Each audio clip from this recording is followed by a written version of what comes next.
ప్రభు మనతో ఉన్నారు గనుక ఆయనకు స్తోత్రాలు చెల్లిద్దాం.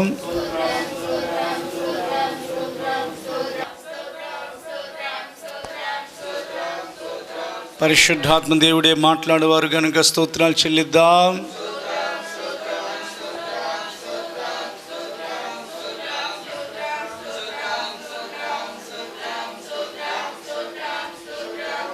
మన ప్రభువును రక్షకుడైన యేసుక్రీస్తు ద్వారా తండ్రి అయిన దేవునికి యుగాలలో ఆరాధన, స్తుతి, స్తోత్రములు, నమస్కారములు, మహిమ, ఘనత, కీర్తి, ప్రభావం, ఆర్భాటం, సంకీర్తనం, ఆధిపత్యం, అధికారం, రక్షణ, కృతజ్ఞతా స్తుతులు, మహత్యం, శక్తి, ఐశ్వర్యం, జ్ఞానము, బలం యుగములలో ఆరోపించుచు అందరం స్తోత్రాలు చెల్లిద్దాం.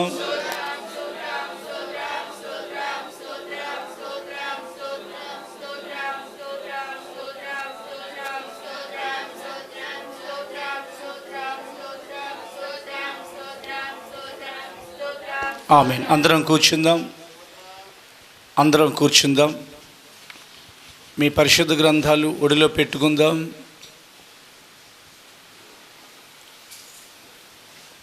తలలుంచండి, చేతులు జోడించి ఆమేన్ అనండి. మన తండ్రి అయిన దేవుని యొద్ద నుండి, ఆయన కుమారుడైన యేసుక్రీస్తు యొద్ద నుండి కృపా కనికరములు, శుభము, సమాధానములు మీ అందరి ఎడల విస్తరింపబడునుగాక. యెహోవా మీ అందరినీ ఆశీర్వదించి కాపాడుదురుగాక. ప్రభు తన సన్నిధిని మీ మీద ప్రకాశింపచేసి మీ అందరినీ కరుణించుదురుగాక. యెహోవా తన సన్నిధి కాంతి మీ మీద ఉదయింపచేసి మీకు సమాధానం కలుగు చేదురుగాక. ఆమేన్. మన రక్షకుడైన యేసుక్రీస్తు పేరిట మీకు శుభాన్ని ప్రకటిస్తున్నాను. ప్రభువుకు స్తోత్రాలు. యూట్యూబ్లో చూస్తున్న వారందరికీ కూడా శుభాన్ని ప్రకటిస్తున్నాను. ప్రభువుకు స్తోత్రాలు. ఒకరికొకరు స్తోత్రాలు చెల్లించుకుందాం. యెహోవా యొక్క బాహుబలం గురించి మనం వినబోతున్నాం. పరిశుద్ధ గ్రంథాన్ని మనం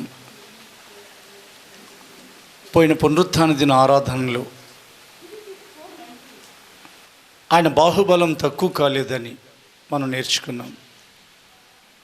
దేవుడు తన వాక్యం ద్వారా మనతో మాట్లాడారు. ఎందుకనంటే మన యొక్క జీవితాల్లో ఎదురయ్యే సందేహాల్లో, కొన్ని విధాలైన రిస్కుల్లో, కొన్ని విధాలైన ప్రశ్నలు మనతో పాటు ఉన్నవారు మనల్ని అడిగినప్పుడు వారికి ఏం జవాబు చెప్పాలో తెలియక ఒక్కోసారి దేవుణ్ణి కూడా మనం ప్రశ్నించే ధైర్యం చేస్తాం. దేవుని ప్రశ్నించకూడదు, బ్రతిమలాడుకొని ప్రభువా ఈ పరిస్థితిని మార్చమని మాత్రమే అడగాలి. ప్రశ్నించకూడదు, అది పాపం అవుతుంది. కానీ కొన్నిసార్లు మనం ఆత్మీయ స్థితిలో దిగజారిపోతాం. అప్పుడు దేవుడు ఇచ్చిన జవాబు దైవజనులైన మోషేకు మనకు గుర్తుకు రావాలి. వీళ్ళందరికీ చేపల్ని, మాంసాన్ని నేను ఎక్కడి నుంచి తీసుకుని రాగలను అని ఈ ప్రజల యొక్క మాంసాపేక్ష దైవసేవకుని దుఃఖపరుస్తున్న సమయం అది. ఐగుప్తులో కూరగాయల పేర్లు చెప్తున్నారు వాళ్ళు, చేపల గురించి మాట్లాడుతున్నారు వాళ్ళు. ఈ మన్నానేనా? అది దేవదూతల ఆహారం. దేవదూతలు ఎన్నడూ కూడా మా ఆహారాన్ని మార్చమని అడిగింది లేదు. చాలా సౌందర్యంగా ఉంటారు, చాలా బలంగా ఉంటారు. దేవదూతలు చాలా ప్రకాశమానంగా ఉంటారు. కానీ మా ఆహారాన్ని మార్చమని వారు అడిగింది లేదు. దేవుడు వారికి వ్యవసాయం చేసే అవకాశం ఇవ్వకుండా ఆహారం పండించాలి, గింజలు జల్లాలి, దుక్కి దున్నాలి, ధాన్యం నూర్చాలి, గిడ్డంగులు దాచుకోవాలి, అలాంటి ఏ అవకాశం ఇవ్వకుండా వారికి ఆయన పరలోకం నుండి ఒక దిశ చూపించే పరిశుద్ధాత్మను అగ్నిస్తంభంగా మేఘస్తంభంగా ఒక నాయకుడిగా ఉంచి ఆకాశం నుండి మన్నా కురిపిస్తూ ఉంటే తిని తిని తిని వారికి వెగటు పుట్టినట్టుంది. వారు కొంచెం నొచ్చుకున్నారు. అప్పుడు దేవుడు తన దాసులైన మోషే అడుగుతున్న ప్రశ్నకు, దైవజనులైన మోషే వారిని అవునా చూసి ఈ మాట వాళ్ళ యొక్క పరిస్థితిని బట్టి అన్నారు దేవునితో. అందుకు మోషే, నేను ఈ జనుల మధ్య ఉన్నాను, వారు 6 లక్షల పాదచారులు, వారు నెల దినములు తినుటకు వారికి మాంసం ఇచ్చేదనని చెప్పితివి. వారు తృప్తిగా తినున్నట్లు వారి నిమిత్తము గొర్రెలను పశువులను చంపవలెనా?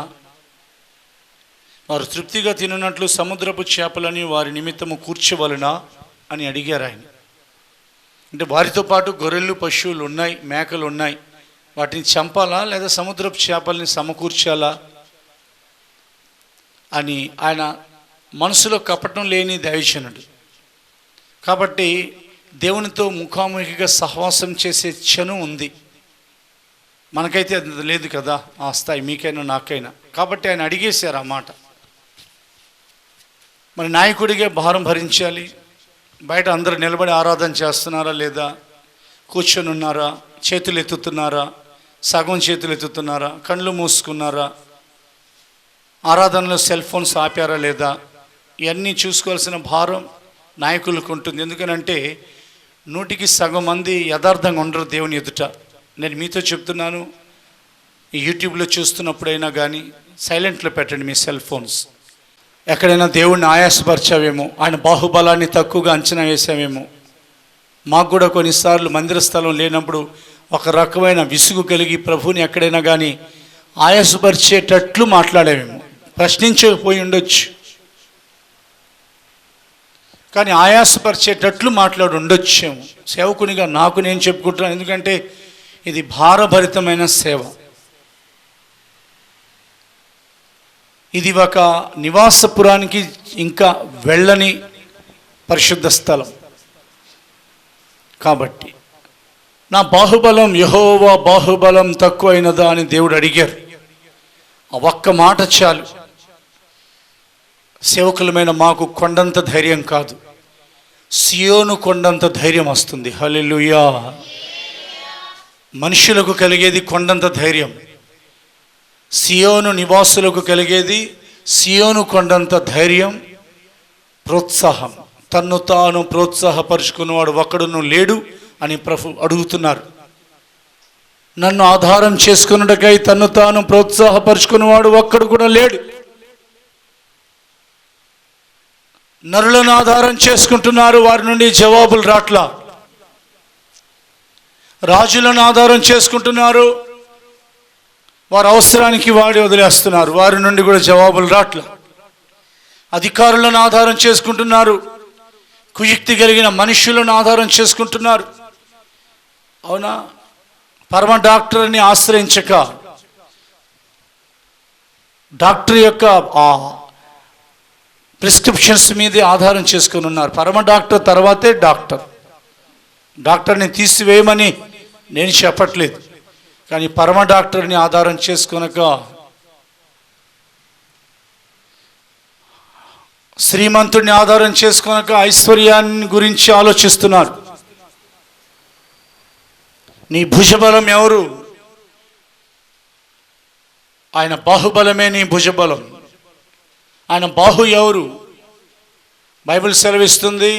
ఆయన బాహు గురించి మనం యేసుక్రీస్తు ఆరాధన విజయోత్సవాలు అలాంటి ఆరాధనలో ఆదివారం దినమున పునరుత్థాన దిన ఆరాధనలో మహాపరిశుద్ధ బలార్థనలో విన్నాం. మన దేవుని యొక్క బాహు ఐగుప్తు దేశం నుండి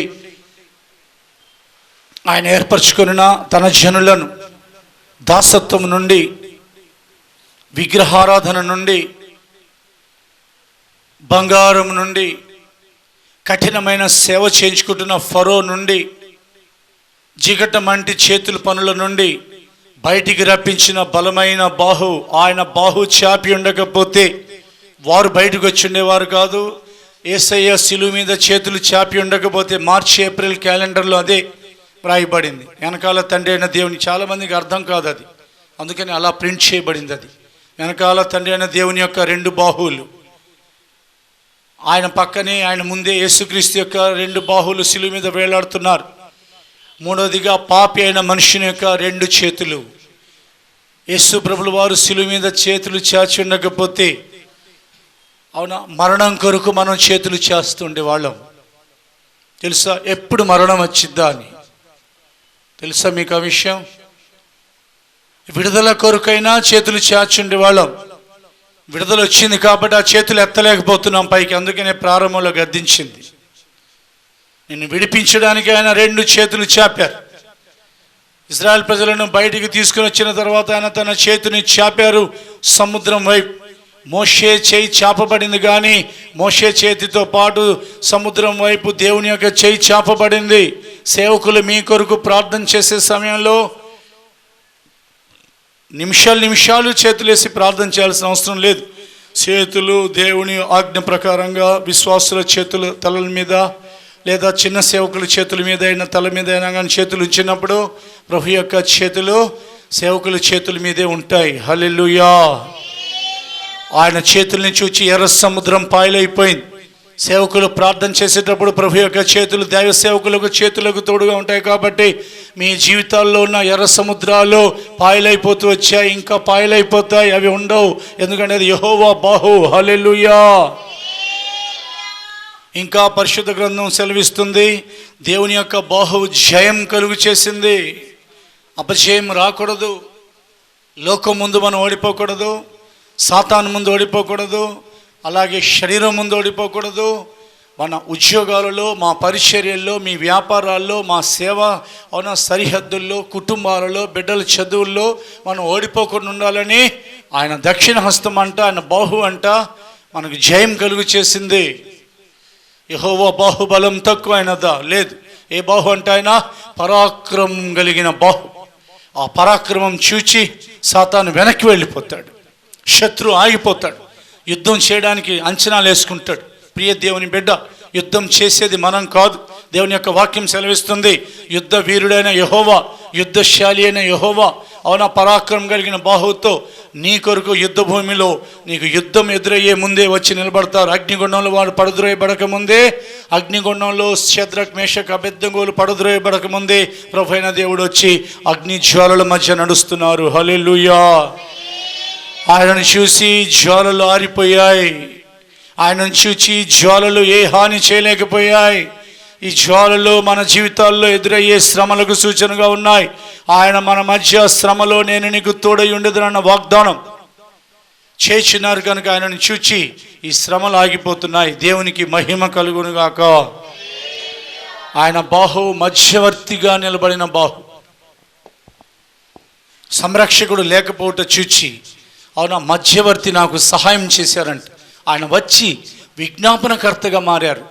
2000 సంవత్సరాల క్రితం నుండి యేసు ప్రభుల వారు శరీరధారిగా ఉన్న దినాలలోనూ, మహిమా శరీరం ధరించుకున్న ఈ దినాల వరకును ఆయన తండ్రి కుడి పార్శ్వంన తన యొద్దకు వచ్చి వారి పక్షంన, అందుకని ఆఖరిలో నజరేయుడైన యేసుక్రీస్తు నామమున అడుగుచున్నాము తండ్రి అని అంటున్నాం. ఎందుకంటే త్రూ జీసస్ అవునా తండ్రి దగ్గరికి రావాలనేది శాసనం, దాన్ని ఎవరు మార్చలేరు.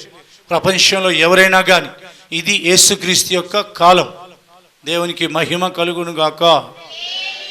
అది తండ్రి దగ్గరికి నా ద్వారా తప్ప ఎవడనో తండ్రి యొద్దకు రా నేరడు అని ప్రభు చెప్పారు కనుక రావాల్సిందే యేసుక్రీస్తు ద్వారా. ఎందుకనంటే తండ్రిని ఎవరైతే విధేయించుతున్నారో వాళ్ళు కుమారుని విధేయించాలని చెప్పి వేరొక రూపంలో కుమారుని పంపిలా, ఒక దేవదూతని కుమారునిగా మార్చి పంపిలా. మనకొక రక్షకుడు కావాలని స్త్రీ సహాయం లేకుండా, ఇక్కడేమో పురుషుడి సహాయం లేకుండా, యోసేపు సహాయం లేకుండా, ప్రమేయం లేకుండా యేసు ప్రభుల వారు ఎలా పుట్టారు కన్య మరియాకి, పరలోకంలో స్త్రీ సహాయం లేకుండా, రక్త మాంసాలు ఏమాత్రం అవకాశం లేకుండా ఆయన అజ్ఞ ఉన్నారు కనుక, హల్లెలూయా, దేవుడు ఆత్మ ఉన్నారు కనుక అవునా పరలోకంలో తన కుమారుని ఆయన కన్నారు. దేని కొరకునంటే మనకొక రక్షకుడు కావాలి, మన కొరకు ఒక మధ్యవర్తి కావాలి. మనకంటే కోట్ల రెట్లు వేగంగా ప్రార్థన చేయగలరు ఆయన, వివరంగా ప్రార్థన చేయగలరు ఆయన. కాబట్టి యెహోవా బాహు, అవునా, మధ్యవర్తిగా లేచారు. ఇంకా ఆయన బాహు బయలుపరచబడ్డారంట. అదే చెప్తున్నాను ఇప్పుడు నేను. చాలామంది మనోనేత్రాలు మూయబడి ఉన్నాయి ప్రపంచంలో, కనుక దైవత్వంలో ఉన్న సర్వ సంపూర్ణత శరీరంగా క్రీస్తునందు వసించుచున్నది. మళ్ళా చెప్పనా, దైవత్వంలో ఉన్న సర్వ సంపూర్ణత శరీరంగా క్రీస్తునందు వసించుచున్నది. మీ పరలోకపు తండ్రి పరిపూర్ణుడని వ్రాయబడింది కదా, అలా దైవత్వములో ఉన్న సర్వ సంపూర్ణత శరీరంగా క్రీస్తునందు వసించుచున్నది. తండ్రిని ఎవరూ ఎన్నడూ చూడలేదంట. మోషే చూడడానికి వెనకాల పార్శ్వం మాత్రమే అనుమతించబడింది. ఎంత భాగ్యవంతులు అండి మనం. చెప్తుంటే అందుకేనే ఎవరు చేతులు ఎత్తినా ఎంతపైన నేను 2 చేతులు ఎత్తే ఉంటాను. కాసేపే దించేది, అది వ్యక్తిగత ప్రార్థన అయినా. నాకు తెలుసు ఆయన ప్రేమ, నాకు తెలుసు ఆయనలో ఉన్న అదృశ్య దైవం యొక్క శక్తి. నాతో పాటు కొంతమందికే తెలుసు, వాళ్ళే పరిపూర్ణంగా చేతులు ఎత్తగలరు. తెలియని వారు బలహీనులు తలలోంచుకుంటారు, చేతులు దించేసుకుంటారు, ఎక్కువసేపు నిలబడలేరు, కూర్చొనిపోతారు. అలాంటి వారికి దేవుని దైవత్వంలో ఉన్న పరిపూర్ణత తెలియదు. అవునా? అలాగున నేను చెప్పగలను.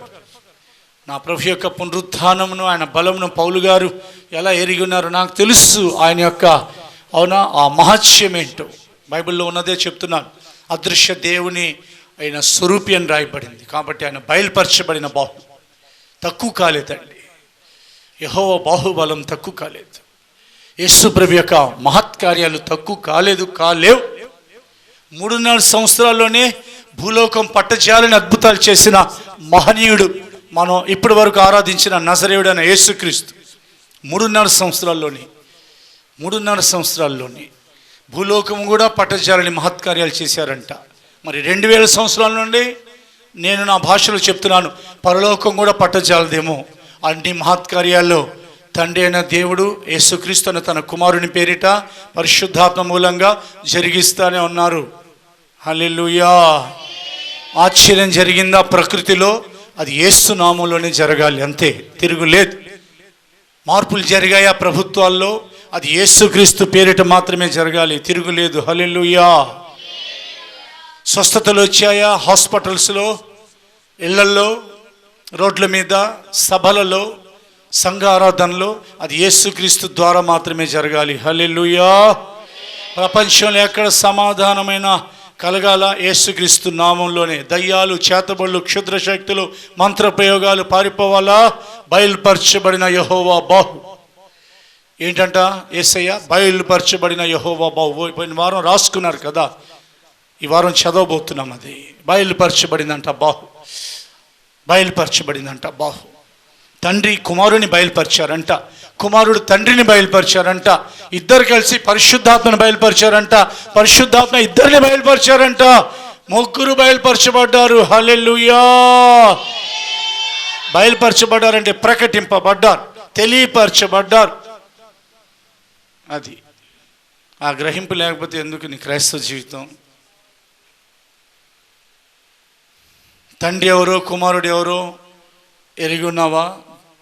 బైబిల్ ప్రశ్న అడుగుతుంది. ఆయన తండ్రి పేరేమో, ఆయన కుమారుని పేరేమో నీకు తెలియనా అని సామెతల గ్రంథంలో రాయబడింది. ఎవరు వేరు చేయగలరు తండ్రిని, కుమారుణ్ణి, పరిశుద్ధాత్మ? The most Holi and blessed and undivided Trinity. తండ్రి దేవుడు, కుమారుడు యేసయ్య దేవుడు, పరిశుద్ధాత్మ దేవుడు. అంటే 3 వ్యక్తులు సంఘానికి పరిచయం అయితే, అవునా, ఆ 3+1 ఈ చర్చ్ కలిసి అయినా 4 అయ్యారు. కాబట్టి 4 స్తంభాలు ఇవి. ఈ స్తంభాల మీద కట్టబడుతున్న, అవునా, కట్టడమే సియోను, నూతన యెరూషలేము. దేవుని నివాసమే మనకి ఇచ్చారండి. మనకేం తక్కువైంది? జాగ్రత్తగా చదవండి. ఆఖరిగా అది హెచ్చించే బాహు అంట. యేసు ప్రభువు వారిని హెచ్చించిందంట. యెహోవా బాహు తక్కువైనదా? అందరు తృణీకరించారు ఆయన. పుట్టడమే ఆయన ఎక్కడ పుట్టారు? నేను దేవుని కాబట్టి తండ్రి నేను రాజనగరాల్లో పుట్టాలి, నీ కుమారునిగా నన్ను అంగీకరించిన అనలా. దేవుడు నిర్ణయించిన ఆ పశువుల తొట్టిలో, ఆ మురికిలో, ఆ రోతలో, అక్కడంతా అవున పశువుల వాసన ఉంటుంది, గొర్రెలు మేకలు. అక్కడ ఆ తొట్టి ఉంది, అక్కడ చిన్న తొట్టి, అది కుడితితో పోసే తొట్టు లేకపోతే గడ్డి వేసే తొట్టు, అక్కడ పుట్టారు ఆయన. అవునా? వడ్రంగి వాని కుమారుడు అని తోసివేయబడ్డారు ఆయన. ప్రవక్త అన్నారు ఆయన. మనం కొంచెం మాట ఏమైనా అన్నామనంటే మనకు మొహం గుమ్మడికాయ కంటే డబల్ గుమ్మడికాయ అయిపోయింది. ఎవరైనా ఏమైనా అన్నామనంటే, అవునా, త్రోసివేయబడ్డాడు ఆయన, దయ్యం పట్టినవాడు అన్నారు ఆయన. అందుకనే తండ్రి ఇదంతా చూశారు. నజరేయుడినా అన్నాను. నతానియేలు కూడా అడిగేశారు. మన టీం నతానియేలు కాదు. ఆ కాలంలో నతానియేలు ఏమడిగారంటే, నజరేతు నుండి మంచి ఏదైనా రాగలదా అని నతానియేలు అడిగేశారు ఆ మాట. తర్వాత గొప్ప దైవజనుడు అన్నారు, ఆయన గొప్ప అపోస్తులుడు అయ్యారు నతానియేలు. పరిసయ్యులు ఆయనను తోసివేశారు, శాస్త్రులు ఆయనను లెక్క చేయలేదు. దయ్యం పట్టిన వాడవు నువ్వు అన్నారు. ఎంత మాట! అది చదువుతున్నప్పుడు ప్రకటిస్తున్నప్పుడు అంతా నాకు చాలా కృంగిపోతూ ఉంటాను నేను. దేవుణ్ణి పట్టుకొని దైవత్వం ఎవరో తెలియని గుడ్డి పరిసయ్యులు, అవునా, దయ్యం పట్టిన వాడవు నీవని అంటే ఆయన ఏం మాట్లాడలేదు. వాక్యం ద్వారా ఆయనకి జవాబు ఇచ్చారు. తగ్గించుకోండి, అక్కడే మీరు హెచ్చించబడతారు. అప్పుడే దేవుడు మిమ్మల్ని గమనిస్తూ ఉంటారు. తిండిపోతి అని అన్నారు. అందుకని దేవుడు ఏం చేశారు? ఇవన్నీ దృష్టిలో పెట్టుకొని తన దక్షిణ హస్తంతో ఆయనను లేపి అలాగున తన కుడి పార్శ్వంలో కూర్చొని పెట్టుకున్నారంట. స్తోత్రం చెప్తారా గట్టిగా?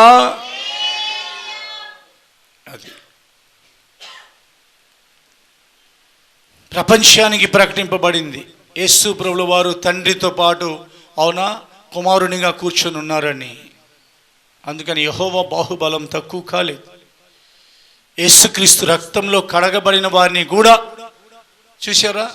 ఇద్దరు రాజుల్ని ఆయన ఏర్పరిచారు. జాగ్రత్తగా వినండి. మొదటి రాజు ఎవరు? సియోను మీద, నా పర్వతం మీద, నా పరిశుద్ధ పర్వతం మీద నా రాజుని నేను ఆసీనునిగా చేసి ఉన్నాను అని అన్నారు. తండ్రి అయిన దేవుడు యేసయ్యను తన పర్వతం మీద, తన నివాసంలో, తన యొక్క సింహాసనం మీద, తన పరిశుద్ధ పట్టణంలో, తన నగరుల్లో ఆయనను రాజుగా నియమించారు, కూర్చోపెట్టారు. ఆసీనునిగా చేసి దీన్ని కూర్చో అని అన్నారు. చూడండి, కన్న తర్వాత కూర్చో. చూసుకుంటున్నారు తండ్రి తన కుమారుణ్ణి, తన రూపాన్ని. అదే చెప్పాను ప్రారంభంలో. రక్త మాంసాల శరీరంలోకి వేసే వచ్చినప్పుడు తండ్రి లేకుండా వచ్చారు, పరలోకంలో తల్లి లేకుండా. ఎంత గొప్ప దేవుడు అండి ఆయన. తండ్రి మాత్రమే అక్కడ కన్నారు, మరియా తల్లి మాత్రమే ఇక్కడ కన్నారు. దేవునికి మహిమ కలుగునుగాక.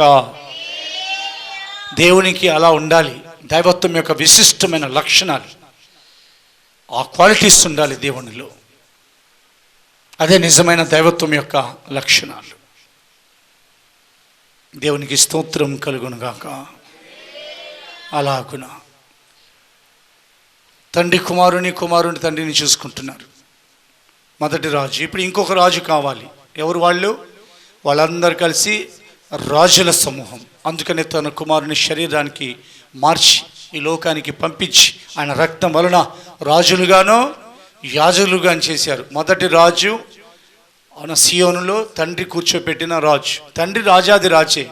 తన కుమారుని రాజుగా నియమిస్తే మనందరినీ రాజులుగా మార్చారు. ఏం తక్కువ ఇది రాజులకి? ఏమన్నా రాజులు తలుచుకుంటే దెబ్బలకు కోదవుతుందా? అందుకనే రాజులైన మనం దెబ్బలు కొట్టకూడదు ఎవరిని. అవసరమైతే దెబ్బలు తినాలి. రాజులుగా మార్చారు. ఏది తక్కువ కాదు. ఈ దేవుని యొక్క వర్తమానం మీ గుండెల్లో స్థిరపరచబడును గాక. మీకేది తక్కువ కాదు. చదువుదాం. సంఖ్యాకాండం 11 అధ్యాయంలోకి వెళుతున్నాం. 23వ వచనం మన ముందు ఉంచబడుతుంది. సంఖ్యాకాండం 11 అధ్యాయం 23వ వచనము. అందుకు యెహోవా మోషేతో ఇట్లనెను, యెహోవా బాహుబలము తక్కువైనదా? నా మాట నీ ఎడల నెరవేరునో లేదో ఇప్పుడు చూచెదవు. నిర్గమకాండము 13:3. మోషే ప్రజలతో ఇట్లనెను, మీరు దాస గృహమైన ఐగుప్తు నుండి బయలుదేరి వచ్చిన దినమును జ్ఞాపకము చేసుకొనుడి. యెహోవా తన బాహుబలము చేత దానిలో నుండి మిమ్మును బయటికి రప్పించెను. యెషయా గ్రంథం 63:13. యెషయా గ్రంథం 63:13. తమలో తన పరిశుద్ధాత్మను ఉంచిన వారేరి మోషే కుడి చేతి వైపున మహిమగల తన బాహువును పోనిచ్చిన వారేరి. 44వ కీర్తన 3వ వచనము. వారు తమ ఖడ్గము చేత దేశమును స్వాధీనపరుచుకునలేదు, వారి బాహువు వారికి జయమియ్యలేదు. నీవు వారిని కటాక్షించితివి గనుక నీ దక్షిణ హస్తమే, నీ బాహువే, నీ ముఖకాంతియే వారికి విజయము కలుగజేసెను. 89వ కీర్తన 13వ వచనము. పరాక్రమము గల బాహువు నీకు కలదు, నీ హస్తము బలమైనది, నీ దక్షిణ హస్తము ఉన్నతమైనది. యెషయా ప్రవక్త గ్రంథం 59:16.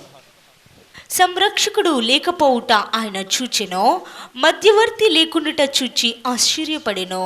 కాబట్టి ఆయన బాహువు ఆయనకు సహాయము చేసెను, ఆయన నీతియే ఆయనకు ఆధారమాయెను. 52:10 యెషయా గ్రంథము. బయలుపరచబడిన బాహు. సమస్త జనముల కనుల ఎదుట యెహోవా తన పరిశుద్ధ బాహువును బయలుపరిచి ఉన్నారు. బూదిగంత నివాసులందరూ మన దేవుని రక్షణ చూచెదరు. ఆఖరిగా అపోస్తుల కార్యాలు 5:31. అపోస్తుల కార్యాలు 5:31. ఇజ్రాయేలునకు మారు మనసును పాపక్షమాపణను దయచేయుటకై దేవుడు ఆయనను అధిపతిని గాను రక్షకుని గాను తన దక్షిణ హస్త బలము చేత హెచ్చించి ఉన్నారు. చేతులెత్తి స్తోత్రం చెప్పండి. అది ఇప్పటి వరకు విన్న వాక్యం మీద ఇవి ప్రకటనలు. పోయిన వారం విన్నారు కొంచెం దేవుని యొక్క వాక్యంలో. ఏది తక్కువ కాదు. అయ్యయ్యో గ్యాస్ అయిపోయింది, ధరలు పెరిగిపోతున్నాయి యుద్ధం వలన, ఇదిగో డీజిల్ పెట్రోల్ వాటి రేట్లు పెరిగిపోతున్నాయి, తక్కువ ఇద్యమేమైనా కరెంటు బిల్లులు. ప్రజల వాడకాన్ని ఎవరు గమనించట్లా, ప్రభుత్వాన్ని విమర్శిస్తే స్థాయికి వెళ్ళిపోయారు. వాడకాన్ని బట్టి బిల్లులు పెరుగుతాయి. అది మనం అపార్థం చేసుకోకూడదు. పరిపాలించే ఎవరినైనా కానీ మనం విమర్శించకూడదు. దేవుడు వారికి అధికారం ఇచ్చారు, వారు జ్ఞానంతో పరిపాలించాలని ప్రార్థన చేయాలి అని దేవుని యొక్క వాక్యంలో వ్రాయబడిన మాట ప్రకారంగా ఇంటి రెంట్లు, హౌస్ రెంట్లు పెరిగిపోతున్నాయి. జనులు విస్తరిస్తున్నారు. నాకేమైనా తక్కువ అయిపోయేదేమో. దేవుని యొక్క వాక్యంలో వ్రాయబడింది ఏదీ తక్కువ కాదు. విన్నారుగా పోయిన ఆదివారం, దాని వివరణలోనికి వెళ్ళండి. అది విధవరాలు యొక్క ఇంట్లో ఉన్న చిన్న తొట్టి, అది విధవరాలు ఇంట్లో ఉన్న చిన్న బుడ్డి. విధవరాలు, ఆమెకు భర్త లేడు. గుర్తుపెట్టుకొని, మనకు భర్త లేడు. బైబిల్ ప్రకారంగా 2 చోట్ల 3 చోట్ల 4 చోట్ల రాయబడిన మాటలు మాత్రమే చెప్తున్నాను. ఏం రాయబడిందంటే, నిన్ను సృష్టించిన వారు నీకు భర్త, ఆయనే మనకు భర్త. రెండోది, ఒక్కడే పురుషునికి మిమ్మల్ని ప్రదానం చేస్తే లేదా ప్రదానం చేసి సమర్పించాను. రూతు విధవరాలు. సంఘం యొక్క పిలుపు, రూతు యొక్క పిలుపు. ఒకసారి ఆలోచిస్తాం. అంటే ఆత్మీయ స్థితిలో మనం మాట్లాడుకుంటున్నాం. నీ వైద్యం వైపు నిందను నీవు మర్చొద్దు అని ప్రభు చెప్పారు ప్రవక్త యెషయా ద్వారా. అంటే విధవరాలి స్థితి నాకు వచ్చిందని అనుకుంటున్నారా? అంటే అలాంటి నిరాధారమైన స్థితి. ఉదాహరణకి అనుకుందాం, దేవుడు అక్కడ చాలామంది భర్తలు ఉన్నవారు ఉన్నారు. అలాంటి స్త్రీలు ఇంటికి పంపిలా. ఉదాహరణకి ఎలీషాని ఎవరి దగ్గర పంపించారు? వాళ్ళ భార్యాభర్తలు, షూనేమిరాలు ఆమె భర్త అక్కడికి ఏలియాని అక్కడికి పంపిలా. ఒక విధవరాలు, చిన్న పూరిళ్ళు, చిన్న తొట్టి. ఎంత ఉంటుందండి? పిండి వేసుకునే తొట్టి ఎంత ఉంటుంది? అది కూడా శుభ్రంగా మన డ్రమ్ముల్లాగా, మన ప్లాస్టిక్ డబ్బాలాగా ఉంటుందా? చాలా అది మామూలుగా ఉండే ఒక తొట్టి, ఒక చిన్న బుడ్డి. అప్పుడప్పుడు పిండి కొనుక్కోవటం, తొట్లు వేసుకోవటం. ఈ లోపల కరువు వచ్చింది. ఇక తన పిండి అయిపోతుంది, నూనె అయిపోతుంది. కొంచెం పిండి కొంచెం నూనె ఉంది. అది తన కొరకు, తన ఇంటి వారి కొరకు రొట్టెలు కాల్చుకొని తిని ఇక కరువు కాలంలో చనిపోదామని ఆమె అనుకుంది. కానీ 3-4 సంవత్సరాల కరువు కాలంలో ఆమె బ్రతికే ఉంది, ఆమె ఇంటి వారు బ్రతికే ఉన్నారు. హల్లెలూయా! ఎందుకంటే దేవుని యొక్క దృష్టి ఆ విధవరాలి మీద పడింది. యెహోవా మహోన్నతుడైనను, ఆయన దీనులను లక్ష్య పెట్టును. నాయను గ్రామంలో విధవరాలి మీద యేసుప్రభుల వారికి దృష్టి పడింది. సారెపాతు విధవరాలి మీద ఏలియా కాలంలో దేవుని యొక్క దృష్టి పడింది. అవునా? మోయాబు దేశస్థురాలైన మోయాబురాలైన రూతు మీద దేవుని యొక్క దృష్టి పడింది. నిరాధారమైన మన మీద దేవుని యొక్క దృష్టి ఉంది. రూతుకు కలిగే ఘనత సంఘానికి కలుగుతుంది. నువ్వు సంఘానికి కాబట్టి దేవుడు నిన్ను ఆ టాప్ మోస్ట్ స్థాయికి ఆయన నిన్ను ఏర్పరచుకున్నారు కాబట్టి నిన్ను హెచ్చించే దేవుడు ఆయన.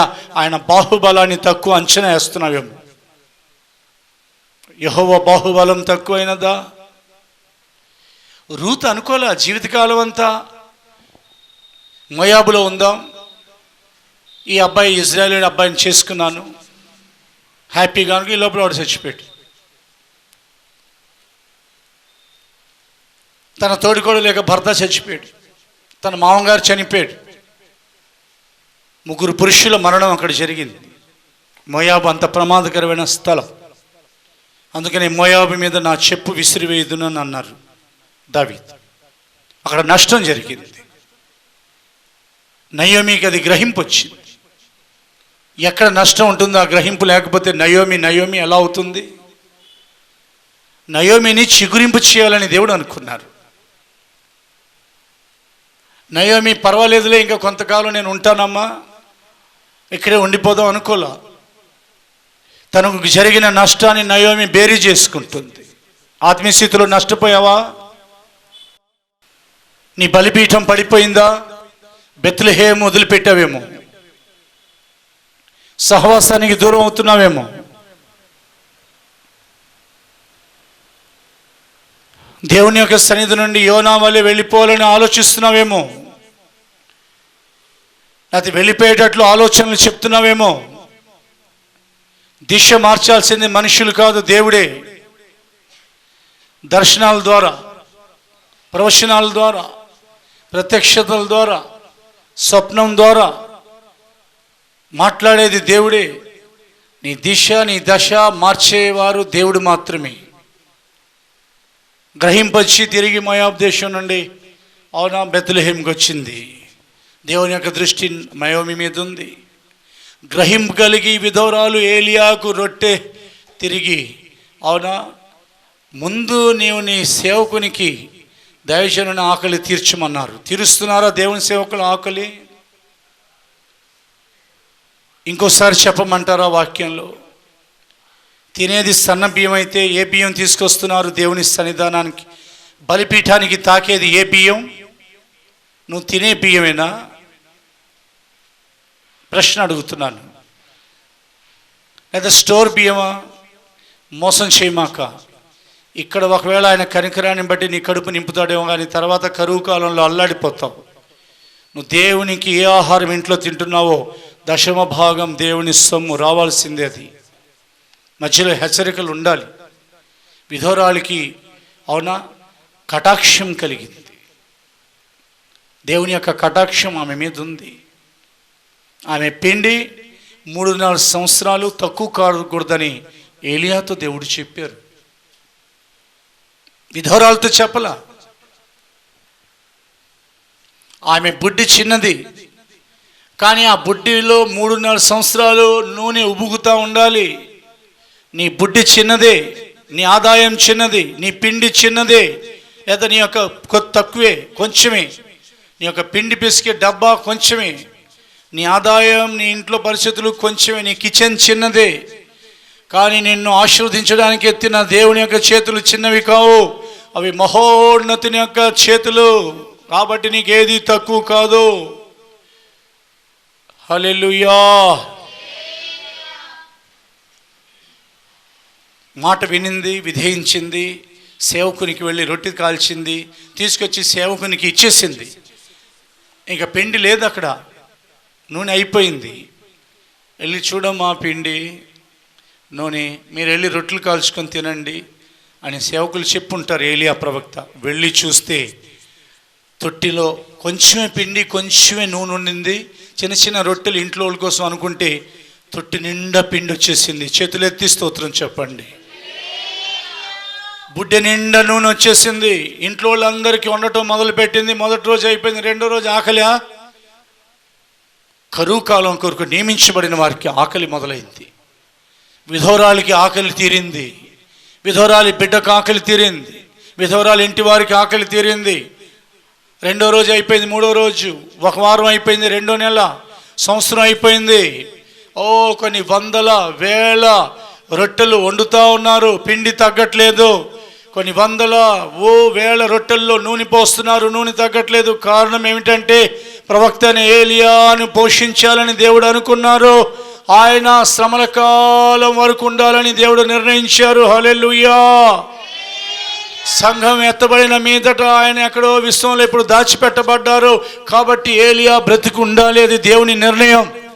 సేవకులు బ్రతికుండాలండి, దేవుని నిర్ణయం. సేవకుని చంపమాకండి. సేవకులు బాగుంటేనే మీరు బాగుంటారు, మర్చిపోమాకండి. అది సేవకుల్ని చంపొద్దు మాటలతో, చూపులతో, అవునా, విరోధమైన క్రియలతో. సేవకులు బ్రతికుండాలి. బైబిల్లో రాయబడిన మాటే చెప్తున్నాను, నీ సేవకుల సంతానం నిలిచి ఉందురు అని వ్రాయబడింది. నీ సేవకుల సంతానం మీ సేవకుల దగ్గరే ఉంటారు అని వ్రాయబడింది. ప్రవచనాలు ఇవి. కాబట్టి దేవుడు ఏం చేశారు? ఏలియాని పోషించాలి. ఆయన వండుకొని నువ్వు తిను అని అనలా, అవునా కాదా? మొట్టమొదటి క్రమంలో శిష్యులు వండి పెట్టేవారు, తర్వాత క్రమంలో కాకులకు ఆజ్ఞ ఇచ్చారు, తర్వాత క్రమంలో విధవరాలకు ఆజ్ఞ ఇచ్చారు. స్తోత్రం చెప్తారా దేవునికి? అలాగున సేవకులు తిన్నారు, ఆయనతో పాటు ఆ ఇంటి వారు తిన్నారు. 3.5 సంవత్సరాల కరువుతో మనుషులు అల్లాడిపోతున్నారు. ఎందుకనంటే, చదువుదాం పరిశుద్ధ గ్రంథాన్ని తెరిచి. యెహోవా బాహుబలం తక్కువ కాలేదు. మొట్టమొదటి అనుభవం, పిండి ఏమాత్రం ఆ తొట్టిలో తక్కువ కాలేదు, నూనె తక్కువ కాలేదు. పిండి తక్కువ కాదని, నూనె తక్కువ కాదని సైన్యములకు అధిపతి యెహోవా సెలవిచ్చుచున్నారని రాయబడింది. ధరలు పెరుగుతున్నాయని కలవరపడొద్దు. విశ్వసించేవాడు కలవరపడడు. జనాభా పెరుగుదల బట్టి ధరలు పెరగచ్చు, కానీ మన దేవుని యొక్క ఆశీర్వాదం ఎప్పటికీ మీ జీవితాలలో, మా సేవ సరిహద్దులో తక్కువ కాదు, కాలేదు, కాబోదు. దేవునికి మహిమ కలుగును గాక. రాజుల మొదటి గ్రంథం 17:14. రాజుల మొదటి గ్రంథం 17:14. భూమి మీద యెహోవా వర్షము కురిపించు వరకు ఆ తొట్టిలో ఉన్న పిండి తక్కువ కాదు, బుడ్డిలో నూనె అయిపోదని ఇశ్రాయేలీల దేవుడైన యెహోవా సెలవిచ్చి ఉన్నారు అనెను. వాగ్దానం చేసిన వారు నమ్మదగిన వారు. యెహోవా అన్నాడు, మాట తప్పని వారు. దేవుడు సెలవిచ్చేశారు. విధవరాలతో ఆయన మాట్లాడలేదు, విధవరాలి ఇంటి వారితో ఆయన మాట్లాడలేదు. కేవలం ప్రభు ఏలియా ప్రవక్తతోనే మాట్లాడారు. అవునా, కొన్నిసార్లు దేవుడు విశ్వాసులతో అవసరాన్ని బట్టి మాట్లాడతారు, కొన్ని విషయాలు సేవకులతో మాట్లాడతారు. సేవకులు వాక్యం ప్రకటించేటప్పుడు విశ్వాసుల హృదయాలు దేవుడు తెరుస్తారు. కాబట్టి వారు they should trust the lord. వారు దేవుడిని విశ్వసించాలి. అవునా, దేవుని యొక్క వాగ్దానం యెహోవా వాగ్దాన క్షేత్రంలో ప్రకటించబడి మళ్ళా ఈ రోజున ఇక్కడ ప్రకటించబడుతుంది, మళ్ళా రేపు ఆదివారం ప్రకటించబడుతుంది. ఏదైనా తక్కువ ఇద్దేదో అనుకోమాకండి. 5 రొట్టెలే నా దగ్గర ఉన్నాయి. ఇవి వచ్చి ఆంధ్రయ, ఈ దైవ సేవకులు ఎవరో పేరు తెలియదు, ఆంధ్రయ వెళ్ళి అడిగారు, 5 రొట్టెలే కదా అని. ఆ చిన్నవాడు, 5 రొట్టెలే కదా, 2 చేపలే కదా, 3 రోజుల నుంచి నేనేం తినలేదు కదా, ఇచ్చేస్తే నా పరిస్థితి ఏమిటి? యేసయ్య తినేస్తారేమో, శిష్యులు తినేస్తారేమో అని చిన్న మనసుతో అనుకోలేదు ఆయన. ఎవరి మనసు అయితే పెద్దగా ఉంటుందో వారికి ఎక్కువగా ఇవ్వబడుతుంది. తెలుసా మీకు? ఎవరు ఎక్కువగా ఇస్తారో, ఎవరు ఏ కొలతతో కొలుస్తారో అదే కొలతతో కొలవబడుతుంది. అందుకనే కదా జీసస్ టవర్లోను, అవునా, విజయోత్సవాలను ఎందుకు అందరికీ ఆహారం, అవునా, ఏర్పాటు చేయబడుతుంది? డబ్బులు ఎక్కువయ్యా. ఎందుకో చెప్పనా? మన దర్శనం విశాలమైతే దేవుని యొక్క ఆశీర్వాదం ఇంకా విశాలమవుతుంది. స్తోత్రం చెప్తారా గట్టిగా? మనం చేతులు బిగించుకుంటే దేవుడు కూడా అలాగే ఇస్తారు. ఏ కొలతతో మీరు కొలుతురు అదే కొలతతో, సమస్య లేదు. ప్రవచనం అది. ఏమన్నారు దేవుడు? అదే కొలత, ఏ కొలతతో మీరు కొలుతురు అదే కొలతతో మీకు కొలవబడుతుంది. 5 రొట్టెలేగా 2 చేపలేగా, నేను 3 రోజుల నుంచి ఉన్నానుగా, మరి నా పరిస్థితి ఏమిటి అనుకోలా. ధారాళంగా శిష్యులు మీ దగ్గర ఏమైనా ఉన్నాయా? యేసయ్య చెప్పారు కదా, వాళ్ళ దగ్గర అడగండి, ఏమైనా ఉన్నాయేమో. వెళ్ళి అడిగితే 5 రొట్టెలు 2 చేపలు నేను తీసుకొని నన్ను సంతోషంగా ఇచ్చారు. బైబిల్లో రాయబడింది, మొహం మార్చుకొని ఇదిగో దశం భాగం, మొహం మార్చుకొని ఇదిగో కానుక బియ్యం అంట, దశం భాగం కాకుండా బియ్యం ఇవ్వాలంట, ఇదిగో కూరగాయలు, ఇదిగో కానుక. కాదు, కానుక డబ్బా దాటి వెళ్ళిపోకూడదు. ఈ వారం నుండి నేర్చుకోండి. బైబిల్ స్టడీ అయినా, కనిపెట్టుకోవటం అయినా, ఆదివారం ఆరాధన అయినా, కానుక డబ్బాలో ప్రతి వారు అందరిని కలిపి చెప్తున్నాం, ప్రతి వారు కానుక వేయాల్సిందే. అక్కడ యేసుప్రభువు వారు కూర్చొని ఉంటారు. నువ్వు హేబేలు అర్పణ అర్పించొద్దు అని సాతాను నీతో చెప్తాడు. ఎందుకు ఊరికే సేవకులకి బాగా వస్తున్నాయి అనుకోకూడదు నీవు. ప్రియ దేవుని బిడ్డ, రాత్రి వెళ్ళి చూశాను. రాత్రి పరిశుద్ధాత్మ శుద్ధీకరణ కూటం జరపడానికి ఒక మహిమ కలిగిన సంఘానికి దేవుడు నన్ను వాళ్ళు పిలిస్తే వెళ్ళాను. అందుకనే అక్కోలకి దయతోటి దైవజనులకు అప్పచెప్పి వెళ్ళాను. అక్క కృపమ్మ తోటి దైవజనులు నడిపించారు కూటాన్ని. చూశాను, చాలా విశాలమైన ఇల్లు సేవకులది. ఎందుకు పాస్టర్ గారు మీరు బైక్ మీద వెళ్తానంటున్నారు? నాదంతా సింపుల్ సేవలండి అన్నాను. అరే, అయ్యగారిని వెళ్ళి కారులో డ్రాప్ చేయని ఏసీ గారు ఇచ్చారు తాళాలు. వద్దండి, నేను బైక్ మీద వెళ్ళిపోతాను. టేకు తలుపులు, టేకు ఇల్లు, టేకు అత్తం అన్నీ, అంత పెద్ద ఇల్లు, ఏసీ ఇల్లు, చాలా పెద్ద చర్చ్ అది. నేను మీతో చెప్తున్నాను, సేవకులు క్షేమంగా ఉండాలి. నేను ఎందుకు వారిని ఇప్పుడు ప్రస్తావిస్తున్నానంటే, దేవుడు వారిని ఆశీర్వదించారు. అలాగున్నా సేవకుల యొక్క క్షేమం, సంతోషంగా ఇవ్వు. కయ్యని అర్పణ ఈ మాకు అందరు ఇస్తున్నారు కానీ ఆలోచించు, మాకు నీ అర్పణ ఏది? అలాగున్నా సంతోషంగా ఇచ్చేసాడు. 5 రొట్టెలు 2 చేపలు యేసయ్య చేతికి డైరెక్ట్గా ఎక్కడి నుంచి ఎక్కడికి వచ్చినాయి? 3 చేతులు మారాయి. ఒకటి చిన్నవాడి తల్లి చేతులు, రెండోది చిన్నవాడి చేతులు, మూడోది శిష్యుల చేతులు, నాలుగోది అవి మారి యేసుప్రభువు వారి చేతికి రాగానే ఆ చేపల్ని విరవలేదు కానీ 5 రొట్టెల్ని పట్టుకొని ఆకాశం వైపు కన్నులు ఎత్తారు. తండ్రి కుమారులు చూసుకున్నారు. హల్లెలూయా. పరలోకపు తండ్రి ఆసీనులై ఉన్నారు. ఆకాశమందు తండ్రి కుమారులు ఒకరినొకరు చూసుకున్నారు. అంతే. ఒక్కసారి కృతజ్ఞతాస్తుతులు చెప్పి భోజనం చేసేటప్పుడు కూడా అలా మనం చెల్లించాలి. స్తోత్రం చెప్పే భోజనం చేయాలి. ఆ తర్వాత విరిచి పంచిపెట్టండి అని ఇచ్చారండి. అందరు తిని, నేను మీతో చెప్తున్నా, మీ రాబడి, మీ జీతం 10,000, మీ జీతం 9,000, మీ జీతం 6,000 అనుకోండి, మీ జీతం 20,000, లేకపోతే మీ జీతం 50,000, ఆ జీతం అంతా ప్రభు చేతులకు ఇవ్వండి. హల్లెలూయా. కంగారు పడమాకండి. ప్రభు చేతులకు ఇవ్వమని అంటే కానుక డబ్బాలు వేయమని కాదు. ప్రభువా, ఇదిగో వచ్చిన జీతం, ఈ కొంచెం జీతమే మీకు అప్పగిస్తున్నాను అన్నట్టుగా చిన్న ప్రార్థన చేసుకోండి మనసులో. అంతే. ఆయన పట్టుకొని ఆశీర్వదించారు, ఆస్వాదించబోతున్నారు. 5 రొట్టెలు 2 చేపలు, 5,000 మంది పురుషులు, వేలాది మంది పిల్లలు స్త్రీలు తినంగా మొత్తం ముక్కలు పోగు చేయమన్నారు యేసుప్రభువు వారు. అన్నీ పోగు చేసి చూస్తే 12 గంపలు నిండిపోయాయి. చేతులెత్తి స్తోత్రం చెప్తారా? యెహోవా బాహుబలం తక్కువైనదా? ఏమీ లేవు. అక్కడ జనాలు లక్షల మంది ఉన్నారు, లేదా వేల మంది ఉన్నారు, కానీ 5 రొట్టెలు 2 చేపలు తప్ప ఏమీ లేవు. శిష్యులు వెళ్ళి కొనుక్కొని రమ్మంటారా? 2 దినారాలు కూడా చాలు కదా అని అడిగితే, మీ దగ్గర ఏమున్నాయి వాళ్ళ దగ్గర అడగండి. ఏముంది మన దగ్గర, అది దేవునికి ఇద్దాం. యెహోవా బాహుబలం తక్కువైనదా? వచ్చే వారం విందాం మిగిలిన 2 పాయింట్లు. దేవుని బాహుబలం తక్కువ కాదు. మీకు ఆహారం తక్కువ కాదండి. మీ ఇంట్లో ఏ వస్తువు తక్కువ కాదు. మీ జీతం తక్కువ కాదు. మీ వ్యాపారంలో తక్కువ కాదు. మా సేవలో మా యొక్క ఇన్కమ్ కూడా తక్కువ కాదు. కొన్ని ఇబ్బందులు ఉన్నాయి, కొన్ని విధాలైన ఆర్థిక పరిస్థితులు ఉన్నాయి. నిన్నే ప్రార్థన చేస్తూ ప్రభుని అడిగాను, ప్రభా ఈ డెబిట్స్ ఉన్నాయి, నేను ఎప్పుడు అడగట్లేదు ప్రభా ఇవన్నీ క్లియర్ చేయి. ఈ డెబిట్స్ అన్ని, ఈ కొన్ని అప్పులు ఉన్నాయి, చిన్న బాకీలు ఉన్నాయి అన్న కొంతమందికి సరదా డబ్బులు, కాబట్టి ఇవి మాత్రం ఇవ్వండి ప్రభా, ఇంకెక్కువ వద్దు. ఇస్తారా? యెహోవా బాహుబలం తక్కువైనదా? తలలోంచండి. దేవుడు మన వెనుకల్లో తన మాటలను ఆశీర్వదించి మహిమగల ఆయన రాకడ కొరకు, రాజ్యం కొరకు మనల్ని సిద్ధపరచుదురుగాక. యెహోవా బాహుబలం రక్షించడానికి మీ ఇంటి వారు ఎవరైనా రక్షణ పొందలేదా? తప్పకుండా ఆయన బాహు చాపి వారిని రక్షించబోతున్నారు. హల్లెలూయా. మీకు ఆరోగ్యం సరిగా లేదా? ప్రభు వారిని చేయి చాపి ముట్టి స్వస్థపరచబోతున్నారు. హల్లెలూయా. మీ జీవితాలు ఏది తక్కువ కాలేదో ఒక్కసారి ఆలోచించుకోండి. అంత తక్కువైంది అని సనగమాకండి. అది సైతాను మీలో కలిగించే నిరాశ. సంతోషంగా లేచి దేవుని సన్నిధిలో నిలబడండి. దైవ సేవకులు నడిపిస్తారు. దైవ సేవకులు నడిపిస్తారు లేదా మోకరించాడు. సహోదరి సహోదరుడా, దేవుడు మాట్లాడిన ప్రతి మాట మన హృదయంలో ముద్రించుకోవటానికి, జీవితంలో మార్పు రావటానికి, ఆయన నమ్మకం కలగటానికి, ఆయన విశ్వసించటానికి ప్రభు ఈరోజు నీతో నాతో మనందరితో మాట్లాడి ఉన్నారు. నా సహోదరుడా, యెహోవా బాహు బలము తక్కువైనదా? ఎక్కడా తక్కువ కాలేదు. బంధకాలలో ఉన్న వారిని విడిపించటానికి అద్భుతాలు చేసిన మన దేవుడు, ఐగుప్తులో నుంచి వారు ప్రయాణమై వెళ్ళుచుండగా ఎర్ర సముద్రము వారు కట్టుగా నిలబడినప్పుడు ఆయన ఆస్తమ సాపి ఆ బాహుబలముతో దాన్ని 2 పాయలుగా చేసి 6 నేల మీద నడిపించిన మహాదేవుడు మన దేవుడు.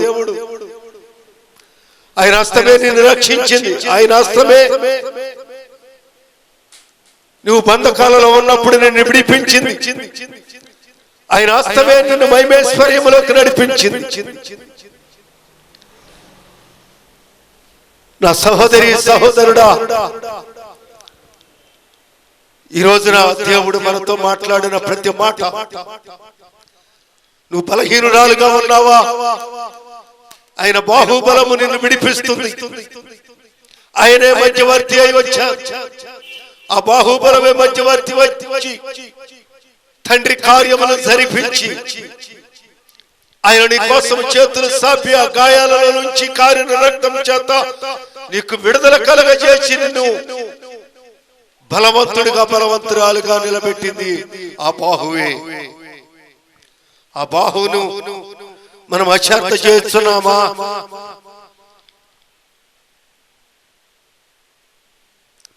ఆ బాహు నిన్ను తృప్తిపరిచింది.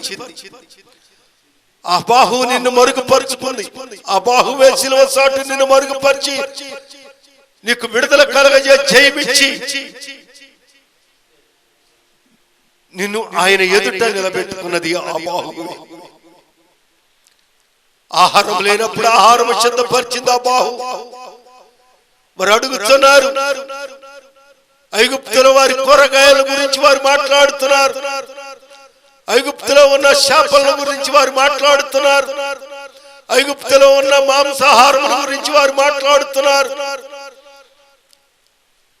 అయినను దేవదూతలు భుజించి ఆహారం ఇస్తే వారికి అకస్మాత్తు. ఒకవేళ మన జీవితంలో దేవుని గురించి, ప్రభువుని గురించి, ఆయన మహారాజుని తెలియక ఏమైనా అకస్మాత్తైన మాటలు, దేవుణ్ణి సిగ్గుపరిచే మాటలు, అవమానపరిచే మాటలు, ఆయన దుఃఖపరిచే మాటలు మాట్లాడి ఉంటే ఈ రోజున సరి చేసుకొని ఆయన ఎదుట నిలబడటానికి ఆయన సిద్ధపరిచిన పరలోకమునకు ఎక్కి వెళ్ళటానికి నేనే మార్గమును, సత్యమును, జీవమును, నేను తప్ప తండ్రి దగ్గరికి ఎవరు కూడా నిన్ను చేర్చలేరని చెప్పిన యేసు ప్రభు వారి యొక్క వాగ్దానము మన జీవితంలో నెరవేరునట్లుగా ఆయనకు లోపడదాం. ఆయన చేతి కింద మౌనమై ఆయన బాహుబలం వైపు చూస్తూ ఆనందిద్దాం. ఆయనే మన రక్షణ కర్త, ఆయనే మన విమోచకుడు, ఆయనే మన పరిపాలించే మహారాజు. ఈ లోకములో ఎందరో రాజులు ఉన్నారు, మహారాజులు ఉన్నారు, ప్రధానులు ఉన్నారు. ఆయనను నీతి కలిగిన మహారాజు, సత్య స్వరూపుడైన మహారాజు మనల్ని పరిపాలన చేసుకున్నట్టుకు ప్రజలలో నుంచి ప్రత్యేకించబడిన వ్యక్తి. ఆయన నీ కోసం ఆయన 2 చేతులు సాపారు. నా కోసం, నీ కోసం. నా ప్రియ సహోదరి, నా తల్లి, నా తండ్రి, నా చెల్లి, నా కుమార్తె, నా కుమారుడు, దేవుని హస్తం ఎప్పుడు కూడా కురస కాలేదు. ఆయన బాహు ఎప్పుడు కూడా తక్కువ కాలేదు. ఆయన బలం ఎప్పుడు తక్కువ కాలేదు. ఆయన మహాబలము కలిగిన బాహుతో నిన్ను రక్షించుకున్నారు. ఆయన కోసం ఎదురు చూస్తూ మన బ్రతుకు దినములలో ఆయన వెంబడిస్తూ ఆయనతో కూడా జీవిస్తూ ఆయన వచ్చినప్పుడు ఆయన ఎదుర్కోవటానికి కావలసిన ఆత్మశక్తిని పొందుకుందాం.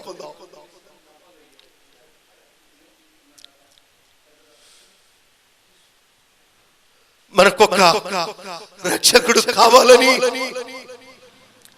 మనకొక మధ్యవర్తి కావాలని తండ్రి కుమారుణ్ణి బయలుపరుచుకున్నారు. ఆయన బలమైనదని కుమారుడు తండ్రి బయలుపరుచుకున్నారు. పరిశుద్ధాత్మ దేవుడు మనకు తోడై ఉండి మనల్ని నడిపిస్తూ ఉన్నారు. నిన్ను నడిపించు వారు పరిశుద్ధాత్మ దేవుడు. నిన్ను నడిపించటానికి పరలోకముల నుంచి దిగవచ్చి సత్యముల నుంచి సర్వ సత్యములకు నడిపించటానికి, పాపమును ఒప్పించటానికి, అతిక్రమములను ఒప్పించటానికి, ద్వేషములను అతిక్రమములను పరిహరించటానికి పరిశుద్ధాత్మ దేవుడు మన మధ్యలో ఉండి నడిపించారు. దైవజనులను బలపరిచారు. ఓ మరుగు చేసుకున్నారు. నోటి నిండా మాటలు ఉంచారు. ఆ మాటలు బయటికి బయలుపరిచారు. ఈ గుండెల నిండా వాటిని నింపుకోవటానికి ఓ ప్రభు అయిన యేసుని పక్షమున నిలబడి ఆయన పక్షముగా నిన్ను చేర్చుకొని శిలువ సాటును మరుగుపరిచారు. నా ప్రియ తల్లి, ప్రార్థన చేసుకుందాం. రెండు చేతులు పైకి, రెండు చేతులు పైకి. ప్రభువా, మీ బాహుబలం తక్కువ కాదు. మీలో ఉన్న దైవత్వాన్ని అంగీకరిస్తున్నాను. ప్రభువా, మా కుటుంబం రక్షణ పొందుతుంది. తీర్మానం, నా శరీరంలో ఆరోగ్యం వస్తుంది. నా సరిహద్దుల్లో, నా హృదయంలో సమాధానం మీరు స్థాపిస్తారు. నా చేతి పనుల్లో ఏది తక్కువ కాదు. నా రాబడి తక్కువ కాదు.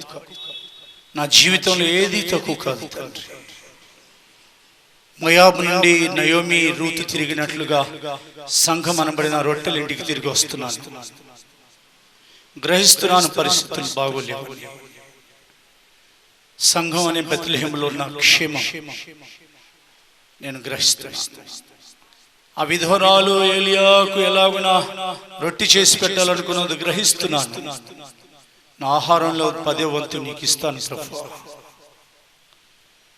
నాకు వచ్చే ప్రతి ఇన్కంలో 10వ వంతు నీకు ఇస్తున్నాను. 10వ భాగం నీ సొమ్ము తండ్రి. తినేస్తున్నాను, నన్ను క్షమించండి. మా సేవకుల క్షేమం గురించి నేను ఇక మీదట ఆలోచిస్తాను. ఇంకా సేవకుల్ని ఆయాస పెట్టను తండ్రి. మీ బాహుబలం తక్కువైనదని ఇక మీదట మీకును ఆయాసం కలిగించను. మీరు సమస్తం చేయగలిగిన వారు. 5 రొట్టెలే 2 చేపలే నా తక్కువ రాబడి మీకు అప్పగిస్తున్నాను. మీరే దీనిని దీవెనకరంగా మార్చిండని చేతులెత్తి అడగండి. దేవుడు మిమ్మల్ని బహుగా ఆశీర్వదించబోతున్నారు. మీకు ఏది తక్కువ కాదు. మీరు పైవారిగా, ఇచ్చివారిగా, తలగా నియమించబడబోతున్నారు. దేవునికి ఏది తక్కువ చేయమాకండి.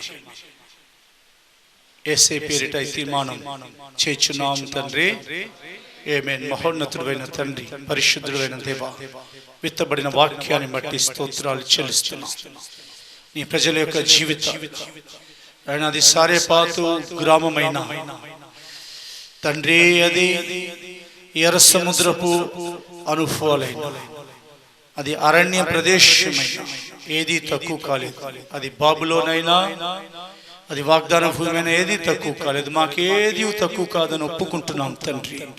మీ బాహుబలాన్ని నమ్ముతున్నాం తండ్రి. మీ నామమును బట్టి ఈ ప్రజలందరినీ కూడా ఆశీర్వదించమని ప్రార్థన చేయొచ్చు.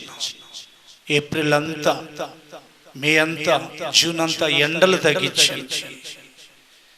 మా రాష్ట్రానికి, మా దేశానికి, మా పరిపాలకులకు, మా ముఖ్యమంత్రి గారికి, మా అధికారులకు క్షేమాన్ని కలిగించండి.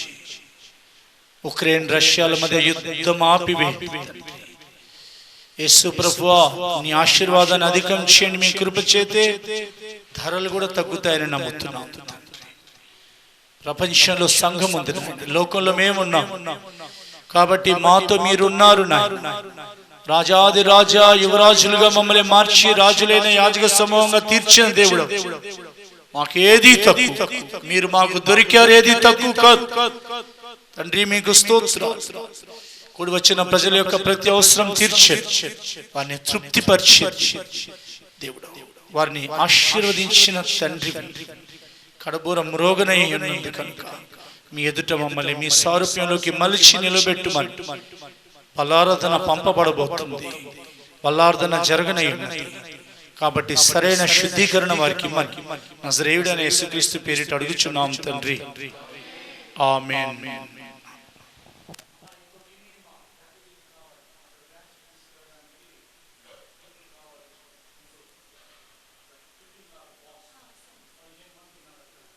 ఎవరైతే బలలో పాలు పొందబోతున్నారో చూడండి, ప్రతి నెల ఇలా ఇవ్వనండి, మీరేమనుకోవద్దండి. మహోన్నతుడైన తండ్రి, పరిశుద్ధుడైన దేవా, మా గురుకు ప్రార్థించి ప్రధాన యాజకుడైన యేసు ప్రభుని మాకు ఇచ్చారు. స్తోత్రం. మా మనస్సులు మీ మనస్సుతో ఐక్యమై మా కన్నులు మీ వైపు ఎత్తి చూచి ప్రార్థించే భాగ్యాన్ని మాకు ఇవ్వండి తండ్రి. మీ సన్నిధిని మమ్మల్ని బలపరచండి. మీతో మా ఐక్యత పోగొట్టుకోకుండా కాపాడండి.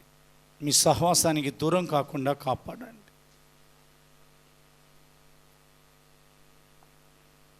ఈ లోకంలో ఉన్న దుష్టుని మమ్మల్ని కాపాడండి. ఒక ప్రతిష్ఠింపబడిన పరిశుద్ధ జీవితం ప్రతి వారికి కలుగుచ్చి వేరుపరచబడ్డాము, మనల లోక మర్యాదలకు వెళ్లకుండా తప్పించింది. సమర్పింపబడ్డాము, మనల లోక ఆకర్షణ తట్టు, భూమి ఆకర్షణ తట్టు, వ్యామోహాల తట్టు ఆకర్షింపబడకుండా తప్పించింది. మీ కుమారుడైన యేసుక్రీస్తు ఎక్కడ ఉన్నారో అక్కడ మేము ఉండాలని ఆయన ప్రార్థించారు. మేము అక్కడే ఉండాలని మేము ప్రార్థిస్తున్నాము. రానయ్యన నూతన యెరూషలేము సియోని మాన్యత నివాసంగా మేము ప్రతిష్ఠించుకుంటున్నాము. మమ్మల్ని మీరే కాపాడండి. మాకు విరోధమైన అంధకార శక్తుల క్రియలు న్యాయపరచండి. వాక్యం విన్నవారందరినీ కూడా ఆశీర్వదించండి. కడబోరుల మీదుట నిలవబెట్టుమని నజరేయుడైన యేసుక్రీస్తు పేరిట ప్రార్థించుచున్నాం తండ్రి, ఆమేన్. మన ప్రభు అయిన యేసుక్రీస్తు కృపయు, తండ్రి అయిన దేవుని ప్రేమయు, పరిశుద్ధాత్మ సహవాసమును ఆయన రాకడ వరకు సదాకాలము మనందరికీ తోడయుడునుగాక. ఆమేన్.